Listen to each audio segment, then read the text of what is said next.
Alors, comme je le disais en introduction, les insanités, les obscénités, les qualificatifs ne peuvent pas manquer. Lorsqu'on parle de dérive, en général, on parle d'apologie de la sexualité, pour poser carrément le débat. Hein. C'est ce qu'on reproche un petit peu à nos artistes musiciens. Alors, nous, on a voulu revenir dessus, tout simplement. Pourquoi? Parce que le général Kanyama avait convoqué un certain nombre d'entre eux il y a quelques semaines pour les rappeler un petit peu à l'ordre, notamment donc pour les dérives de leur musique, mais au-delà de ça aussi pour leur comportement dans les médias. Alors nous, on s'est dit pour cette émission, plutôt que d'accabler uniquement les artistes, on va se regarder dans le miroir, on est dans une chaîne, donc on est les médias logiquement, on va se poser la question quand même de la responsabilité des médias, d'où votre présence à vous, Monsieur le Président. Alors tout d'abord, une petite question, lors de cette convocation du général Kanyama, ne pensez-vous pas qu'il manquait quelque part sur le rang des accusés, entre guillemets, les patrons des médias aussi ? Ça dépend de la manière dont il voulait orienter son message. Parce que logiquement, si il avait voulu élargir le plateau, il aurait dû inviter, à défaut de tous les patrons des médias, mais puisque les responsables de l'UNPC que nous sommes, oui. Pour qu'ensemble on puisse savoir comment ça se présente et où est-ce que ça va aller. Bon, peut-être qu'il a dit, bon, je m'entretiens d'abord avec les musiciens et puis après il va recourir à la profession journalistique. Oui, oui. Et nous sommes disposés pour l'aider à faire son travail. D'accord. Et sur cette question justement de la responsabilité des médias, vous dites donc pour l'instant l'UNPC, qui est l'organisation que vous représentez, n'a pas été associée, en tout cas pour le moment, mais à quel moment l'organe de régulation que nous avons, donc le CESAC, doit intervenir peut-être pour la censure aussi au niveau des chaînes ? Ça veut dire que logiquement, lorsque un musicien présente sa chanson, oui. Avant d'aller même partout pour qu'il soit gravé, la première des choses, c'est amener le texte au CESAC. Bien sûr. De sorte qu'il puisse avoir un avis de conformité qui lui permette d'être sur le marché. Parce que c'est conformément à la loi telle que ça se présente aujourd'hui. Mais d'une manière générale, vous trouvez qu'il y a un désordre. Les musiciens, ils vont et puis créent n'importe quoi. Vous apprenez des clips et puis sur la télévision... Il n'y a pas forcément de suivi donc avant la sortie. Non, il n'y a pas de suivi. En somme, le suivi, c'est eux qui produisent, qui doivent amener leur production pour qu'elle soit et c'est pas sur le marché. L'autorité de censure plutôt de faire son travail, parce que les musiciens les plus connus, on les connaît tous, il n'y en a pas tant que ça en fin de compte. Mais en somme, le censeur ne peut le faire que s'il sait que tel musicien est en train de produire. Oui. Mais s'il n'a pas d'information, il ne peut pas. Et aussi, et davantage, c'est celui qui produit, oui. Qui sait que pour que je sois sur le marché, il faut que j'ai un avis du CESAC. Bien sûr. En ce moment-là, il amène son œuvre au CESAC et ce CESAC donne son avis favorable ou défavorable. Oui, et ensuite il continue. Mais aujourd'hui, cela ne se fait pas. Et les musiciens lancent sur le marché n'importe quoi et puis nous sommes scandalisés. Donc votre groupe s'appelle Triple Jeu. Oui. Alors vous, en tant que jeune artiste, quel est votre regard sur tout ce débat-là, sur le choix de vos aînés dans leurs paroles, tout simplement, dans les textes de leurs chansons? Oui, merci. Je dirais ceci, premièrement. Quand on commence d'abord à faire de la musique, comme dans mon groupe, on a commencé il y a 5 mois. On a certains titres qu'on a déjà commencé à poser. Il y a le cas de la jeunesse. Oui. On a Wapimbongo. On parle vraiment de. Vous essayez d'avoir des textes conscients, un petit peu plus. Oui, c'est un peu de parler à la jeunesse, de parler aux gens. Oui. Et maintenant, par rapport à nos aînés ne font plus la musique pour. C'est maintenant la vie de leurs fans. Il y a certains fans qui demandent maintenant que faites-nous ceci. Oui, c'est ça le problème, parce que ce discours, cet argument revient assez souvent. Oui. On ne vend, Francis, la musique que s'il y a des insanités à l'intérieur.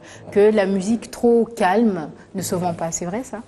La demande est la même, même au niveau des organes de presse, particulièrement la presse écrite. D'accord. Quand vous arrivez à la place des journaux à Matongé, oui. On prend le journal, on vous impose même les sujets que vous devez traiter. Mais il faut être responsable. Oui. Il faut se dire que moi, en tout cas, je ne peux pas traiter un sujet où il faut injurier les autorités. D'accord. Je ne peux pas. Mais après, peut-être, M. Chilmde, la question aussi de la liberté artistique se pose. Est-ce que les artistes, c'est leur travail de faire ce boulot-là de censure? Parce que, par définition, un artiste est quand même libre.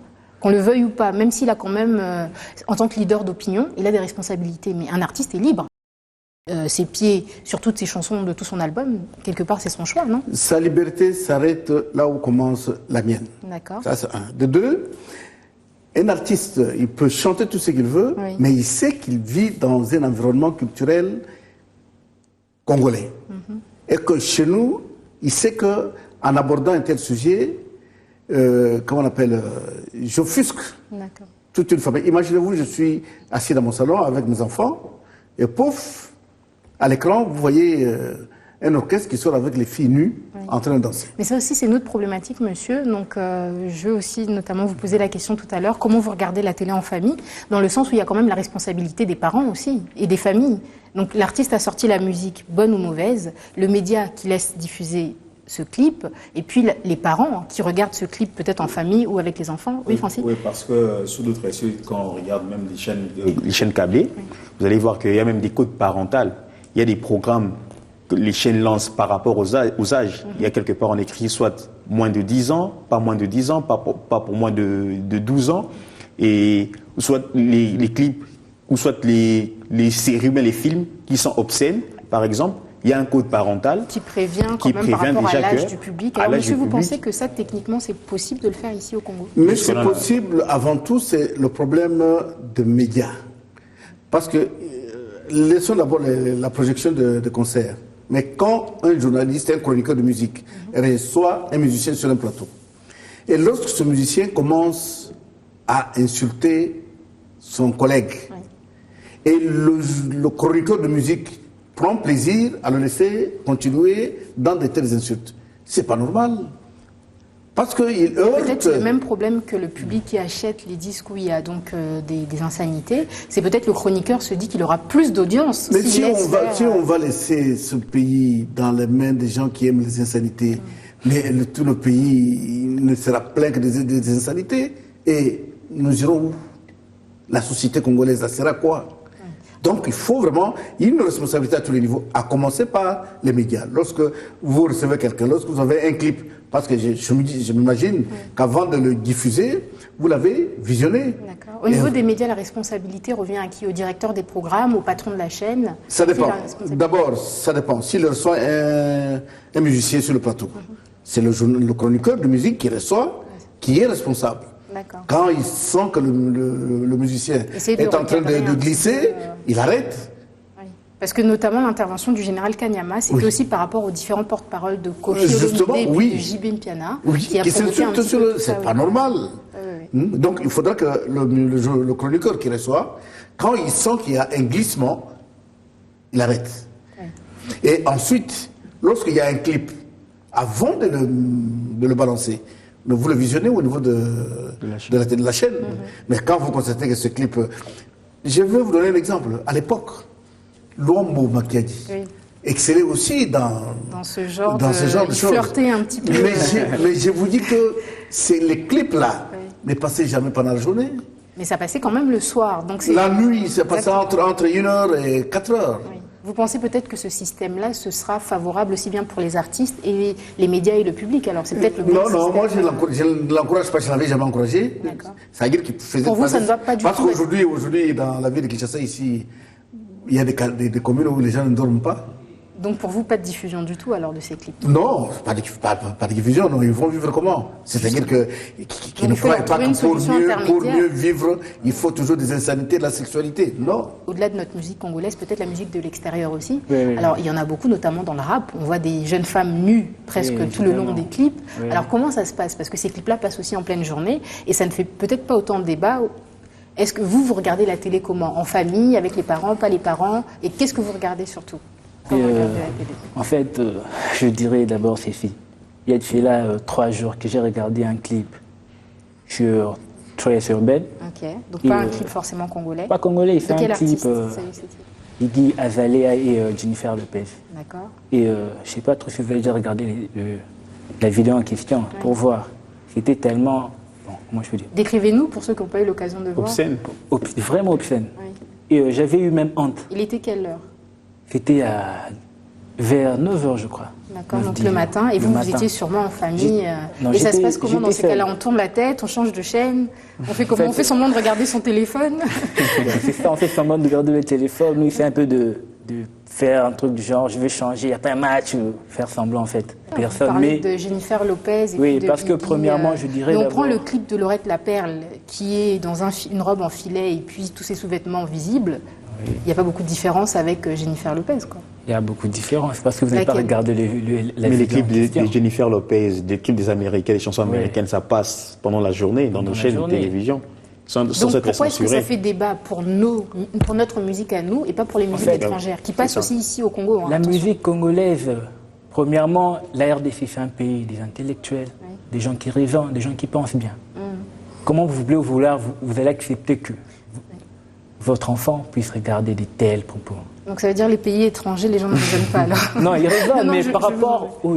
Parce que je dirais, selon ce que je fais, mes calculs, ma Non, c'est réflexion... surtout que culturellement, Je me peut-être là où suis je vous culturellement, rejoins, c'est culturellement, je différent. me suis dit que j'ai essayé de voir, je me suis dit que les États-Unis n'est pas vraiment un pays qui se soucie de l'éducation des enfants. Bien sûr. C'est vraiment ça. D'accord. Alors on va un petit peu avancer dans notre débat hein, avec vous, Francis Cheko, et votre rubrique. Donc tout de suite, la rubrique Assimi. Alors Francis, c'est très intéressant cette semaine parce qu'on se rend compte que ce fameux débat des artistes qui dérapent, c'est pas du tout un nouveau débat en fait. Hein. Non, non. Depuis très très longtemps, on peut citer le nombre d'années, vous allez revenir Oui, oui. dessus, mais presque tous les groupes y sont passés, que de Kofi, Olomide, à même Franco pour aller plus Oui, loin, oui. pour remonter un peu plus loin. Allez-y, je ne Comme vais on pas faire dirait votre rubrique à votre place. Il n'y a rien de nouveau sous le soleil. En fait, dans les années 70, en 1978, Luambo Makiadi a été interpellé par la justice congolaise parce que par sa chanson Elena, qui avait heurté la sensibilité de beaucoup de personnes à l'époque, et étant donné que le procureur général de la République, c'est comme il est le garant de bonnes mœurs, avait interpellé et il a été jugé et condamné. Il a payé aussi quelques amendes. Mais à l'époque, c'était vraiment quelque chose. Il avait fait du buzz, ça n'existait pas. Donc il avait été condamné peut-être après coup, une fois que sa chanson avait pris autant de succès. Aussi, c'est Elena, la fameuse chanson Elena. Et il dit après, dans les débuts des années 90, Kofi Olomide et M. Jossar Nukalongo, du patron du groupe Zaiko Langa Langa, s'était aussi arrêté par rapport à un cri qui avait aussi choqué beaucoup de gens. Il était arrêté, mais il n'y a pas vraiment beaucoup d'arrestations. Mais sauf qu'il n'y a que la commission de censure qui interpelle souvent les musiciens, ou soit avant qu'un musicien ne sorte un album. C'est vrai qu'on parlait du CESAC tout à l'heure avec vous, monsieur, mais il y a la commission aussi de censure de la musique et puis des spectacles. Toutes les missions dévolues à la commission de censure ont été versées au CESAC. Ok. Logiquement. D'accord. Alors, mais qu'est-ce qui arrive? La commission de censure ne veut pas mourir. Ne veut pas, pardon, Mourir. D'accord. Et Alors. qu'est-ce qui tuerait cette commission de censure alors? Pardon? Qu'est-ce qui tuerait cette commission de censure? Le fait qu'on lui arrache ce qu'elle doit faire, là, sa mission, ses objectifs, pour les confier au CESAC. D'accord. Parce que le CESAC qui gère aujourd'hui les médias et le contenu des médias. Et dans le contenu des médias, vous avez La partie musicale, la partie bien sûr. musicale, principalement, et les films. Donc, la commission de censure, et vous savez d'ailleurs que depuis longtemps, la commission n'existait plus. Entre la censure qui est faite au niveau des médias peut-être, mais dans les terrasses, parce que les gens passent beaucoup de temps dans les terrasses, cette musique, elle est toujours jouée, en boîte de nuit aussi. Donc au final, c'est pas un travail en fait qui n'aboutira jamais. Non, c'est un travail qui aboutira parce que d'abord, quand on parlait de boîtes de nuit, des choses, les enfants ne vont pas dans les boîtes de nuit, ils ne vont pas dans les mandats. C'est déjà. Mais sur les terrasses, on voit déjà des très jeunes adultes, quoi, déjà à partir C'est de ce que je 16, dis 17 ans. que c'est ça que la commission de censure ne fait pas son travail. Parce que logiquement, quand une chanson est interdite, ça veut dire qu'elle ne peut pas être entendue. Même dans les lieux publics. Surtout pas dans les lieux publics. Surtout dans les lieux publics, elle ne doit pas être entendue. Mais vous savez, il y a une sorte de laisser-aller dans ce pays, d'impunité. On se complaît dans ça, ce qui fait que chacun fait n'importe quoi. Oui. C'est ça. Alors, Francis, vous avez fini. J'ai une dernière question. Bon, je sais que moi je vais compléter M. Kassonga Chilinde. Donc, dans ce pays, ce que nous avons remarqué, on justifie les bêtises par les sottises. Donc, c'est pourquoi il y a une sorte de léthargie, ça continue, ça perdure. Et donc, nous sommes laxistes, on regarde mais sans rien faire. Et Et ça, quoi, la situation continue. C'est que le Kanyama a fait, mais il n'a fait que rappeler ce qui existe, la loi qui existe, Oui, mais qui n'est jamais appliquée. Mais il l'a rappelé, c'est bien, mais il faut qu'il y ait quelqu'un qui suive, que si cette disposition est violée, qu'on mette la main sur la personne, et en ce moment-là, les gens auront peur. Les gens ont peur de la sanction. Bien sûr. Et que de conseils. Les conseils, vous leur donnez, on s'en fout de conseils. Selon mais vous, il faut sanctionner un petit peu plus. Ah, oui. Alors ça, c'est votre avis. On va écouter l'avis des autres Congolais. À part celui d'Ali, il y a d'autres personnes qui se sont prononcées. Tout de suite, dans la rubrique L'œil du Congo. Randaka toujours foot. Moi, ndamu catch. Mampo na ngai bakli bakata geza bakli oyo ezalaka bien te. Oyo éducation moko boye izanga tina yango na bakataka. Bakli oyo pesa éducation bakokata ngote. Okovanda na bale kino liboso télévision olanda clip moko boye okuta bana basi balati biloko moko ezanga tina bale ki bazana omona te pesa bien te. Pona nga personnellement musique nan. Parce que avec musique nazalaka un peu sanctifié. Pona bana basi na bana mike. Eloko tozosala constant na bandako. Tozomona théâtre na film ya ba Nigérien. Nga leta mingi ma musique, mais musique à propos ba jeune fille sur ba tante sur binaka. Kolata na bango ezalina ya biso africain te. Il faut ba bina pour bina. Beaucoup de personnes pour bina te. Mais il faut bien attendre maputa biso arabe biso africain. Dès que tu vas mingi ba maputa soit tata pantalon ya munene ndezaki ba jeune fille ba pantalon za mo ya munene. Et net jeep mais bon ça va. Alors, les avis sont toujours assez partagés sur cette question des thèmes de nos chansons. Alors vous, Ali, on va revenir sur vous parce qu'on a tourné un petit élément avec vous et votre groupe en répétition, on va dire, comment vous vous laissez emporter par la musique. Alors vous, comment est-ce que vous choisissez les textes de vos chansons? J'ai bien compris, il s'agit de choisir des textes conscients, des thématiques, mais c'est vous-même qui écrivez ou faites appel à des gens? Parce que ça aussi, c'est un vrai problème, ça, pour les artistes. Nous, on écrit seul, on s'inspire parce qu'il suffit de voir mes deux amis, je m'inspire directement. Parce qu'ils sont de bons écrivains, ils écrivent bien, ils chantent bien. Et ils sont des gars intelligents aussi. Et lorsque vous verrez peut-être que votre musique telle que vous la faites ne fonctionne pas forcément, on ne va pas citer de nom, mais il y a des artistes qui ont fait ce choix-là de la musique un peu plus consciente. Francis, vous voulez citer des noms, je vous écoute. Ce sera votre responsabilité, pas la mienne. Mais qui ont leur carrière qui ne marche pas aussi bien que les autres, qui mettent beaucoup plus d'insanité. Donc, est-ce que vous aussi, vous n'allez pas vous laisser appeler par la sirène du succès et mettre un peu plus d'insanité, un peu plus de sexe, un peu plus de vulgarité dans vos chansons?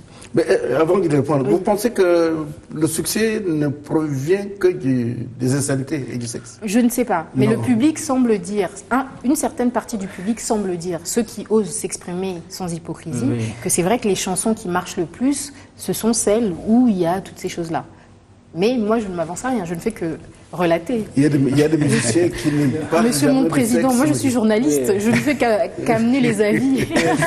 Il suffit un peu de voir toutes ces chansons qui font du buzz aujourd'hui. Oui. Dans certaines chansons, ils parlent de l'argent, de la drogue, du sexe et de la violence. Donc c'est ce qui fait vendre. C'est ce qui fait vendre, voilà. Donc vous répondez à Monsieur Chilunde Ouais, que c'est bien une ce qui façon fait de vendre. répondre, c'est ça, c'est ce qui fait le buzz.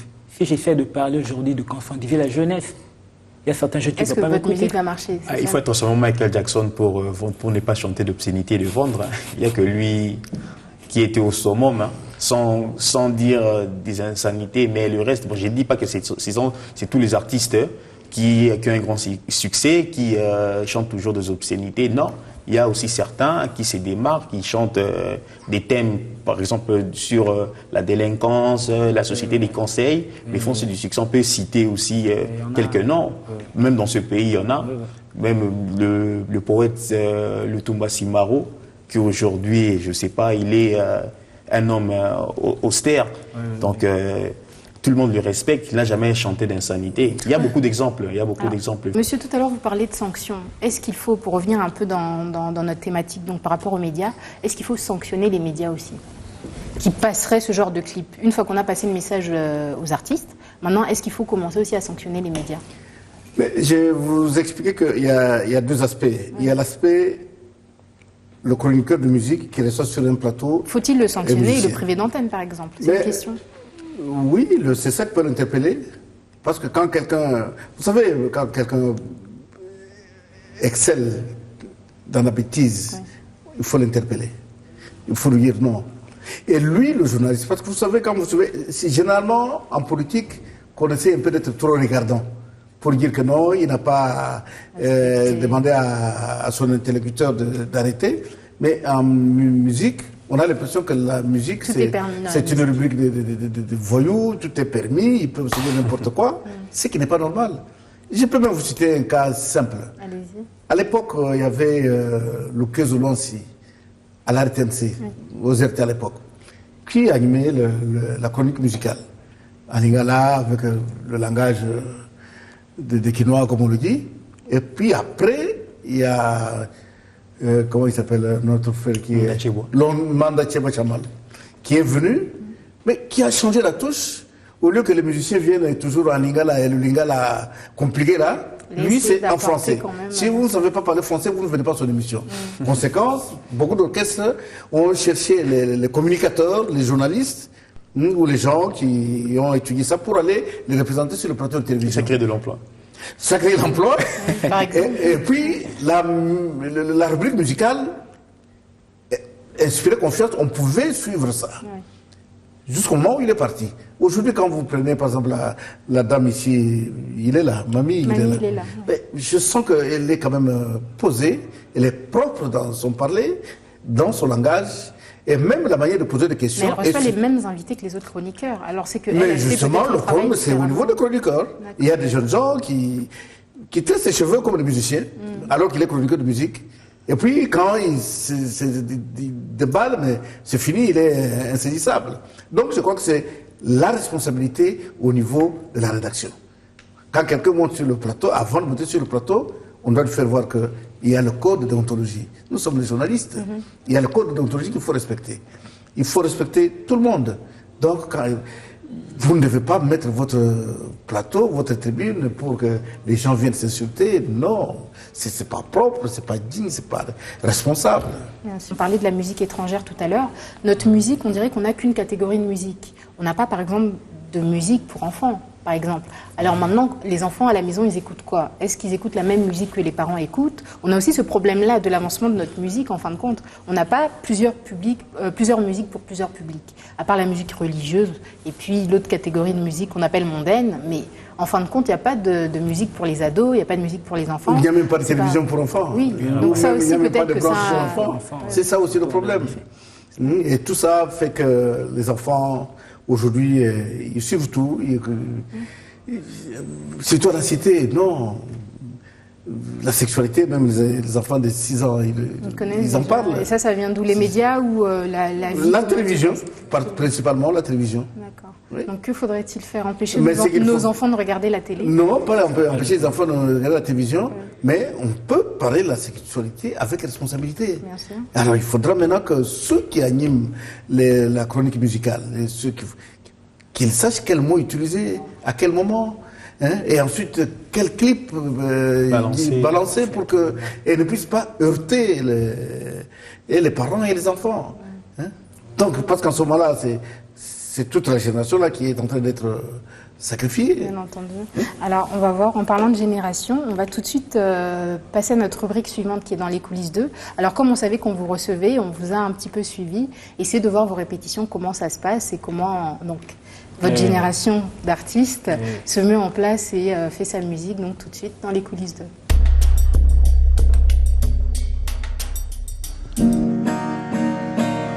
Tu vois, bon, continue. C'est ré mineur. Non, c'est un ré, c'est pas un ré mineur, c'est un ré. Le ré tout court, un d'accord, fait. Non, la note sera bonne si on le fait à mi. Oh, d'accord. C'est le cas de tous les jeunes de mon âge. Le groupe c'est Triple Jeu. Ça fait 5 mois que nous sommes ensemble.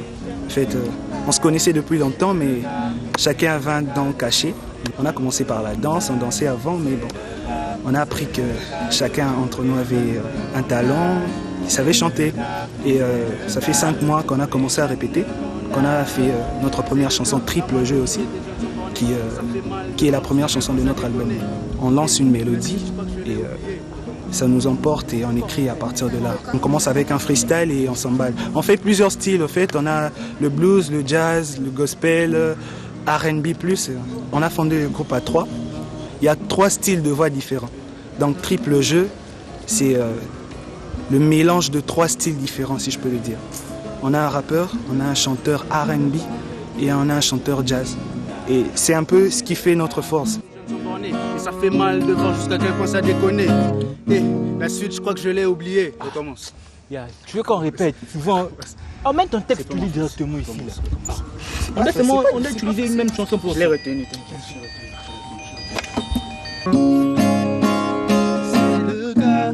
le cas de tous les jeunes de mon âge. C'est le cas de tous les jeunes de mon âge. Alors Ali, est-ce que vous pouvez nous expliquer un peu comment se passent vos répétitions?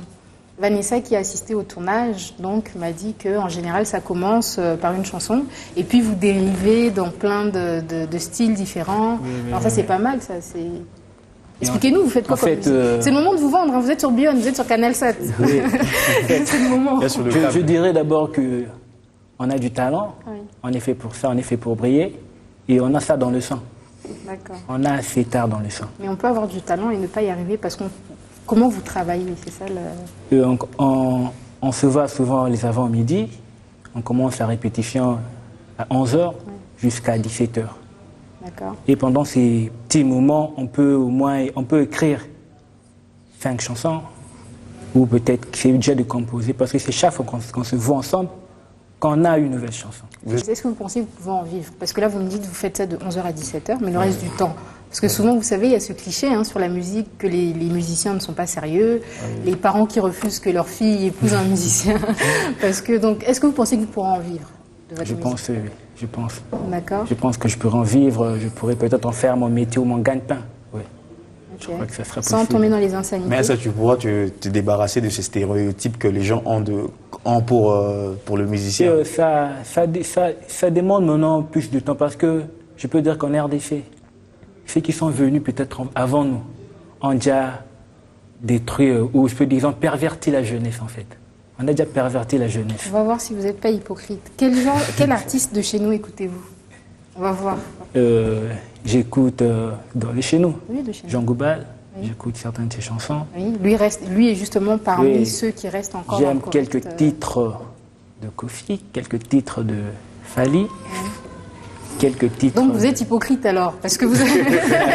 Quelques titres. Il faut maintenant me poser quel genre de titres. Je peux vous citer. Quel titre vous écoutez? Nourrisson? Non. C'est quoi que vous Comme parlez tout à l'heure? J'écoute Pomme Verte. Kataguruma. Kofi, j'écoute Pomme Verte. Kofi, j'écoute Pomme Verte. Et Fali, j'écoute Délibération. Surtout ses enchaînes sont faits. Il l'a vraiment fait avec un cœur. Peut-être pas vous, mais vos amis, quand vous êtes entre amis, quand vous sortez, par exemple, ce genre de chanson-là passe, les gens chantent. Oui. Alors, quelles sont les réactions? Qu'est-ce que les gens pensent de ces chansons-là? Je sais que vous bouchez les oreilles à ce moment-là, mais les autres, ceux qui écoutent... Non, c'est pas que je bouche, mais j'écoute ces chansons. Oui. Et vu que, je ne peux pas dire que je suis différent de certaines personnes, de certains jeunes. Je suis un jeune. Vous dites quoi? Ça représente notre réalité, qu'entre nous les jeunes, c'est le sexe qui a énormément de place, que les artistes ont compris... Aujourd'hui, oui. Aujourd'hui, oui. Il y a certains jeunes qui pensent que le sexe est un jeu. D'accord.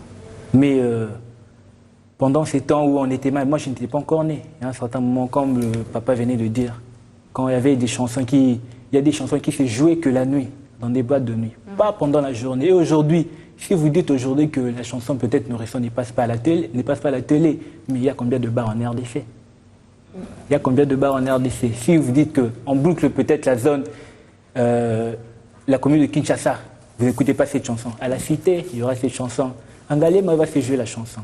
Donc il y a toujours de possibilités que ces chansons se fassent entendre. D'accord. Donc peut-être, pour aller vers la conclusion de notre débat, M. Casson a raison peut-être, c'est le travail de la censure, de faire vraiment son boulot et à tous les niveaux. Donc pas seulement au niveau des artistes, comme ils ont été convoqués, parce que le message aussi avait été repris par le gouvernement provincial, mais il me semblait qu'ils ont quand même légèrement oublié les médias. Donc peut-être que c'est, pour finir, monsieur, en conclusion, quels sont vos conseils à vous? pour les différentes chaînes de médias? Mes conseils, ce ne sont pas mes conseils, c'est les conseils professionnels. Un chroniqueur de musique est un journaliste, comme un chroniqueur sportif, comme un chroniqueur économique, comme un chroniqueur culturel, ainsi de suite, comme un chroniqueur politique. C'est un journaliste. Mais un journaliste a une Bible. La Bible d'un journaliste, c'est le code de déontologie. Si vous restez dans les limites de ce code, vous ferez du bon travail. Vous serez sécurisé vous-même. Vous ne serez jamais interpellé par qui que ce soit. Et on va vous respecter. Aujourd'hui, Manda, il est monté, il est directeur général d'une organisation africaine. Et vous sentez... Il n'a jamais parlé des insanités dans ses émissions tout le temps qu'il a fait la musique à la RTNC. Ils doivent prendre conscience qu'ils sont journalistes. Et qu'en tant que journalistes, ils doivent, en traitant l'information, avoir entre les mains la Bible. La Bible qui est le code de déontologie. Et quand vous prenez le code de déontologie, tout y est. Tout y est. Et si vous le respectez, vous êtes dans le bon vis-à-vis et de la société, et de la chaîne, et de vous-même. Alors merci à tous les deux d'avoir accepté notre invitation. Ali Kabouyi, merci à vous aussi. Donc je rappelle le nom de votre groupe, c'est Triple Jeu, et donc vous êtes de la cité Mama Mobutu, si je ne me trompe pas. Merci d'être venu représenter ce nouveau panel de Congolais qui reviendra chaque semaine pour donner aussi son avis, en plus de notre invité principal. Merci Monsieur le Président. À très bientôt, j'espère, pour une autre question sur les médias. Je suis à votre disposition. Merci à vous, Francis. C'est pour cela que vous m'avez élu. N'est-ce pas? N'est-ce pas, Francis? C'est pour ça que vous avez voté pour lui aussi. Oui, justement. Certainement, dit-il. Il y a beaucoup d'hypocrite ici. Non, je ne suis pas l'hypocrisie. Hein. Francis, merci, à la semaine prochaine. Okay. Merci à vous de nous avoir suivis. Bon fin de week-end et à la semaine prochaine.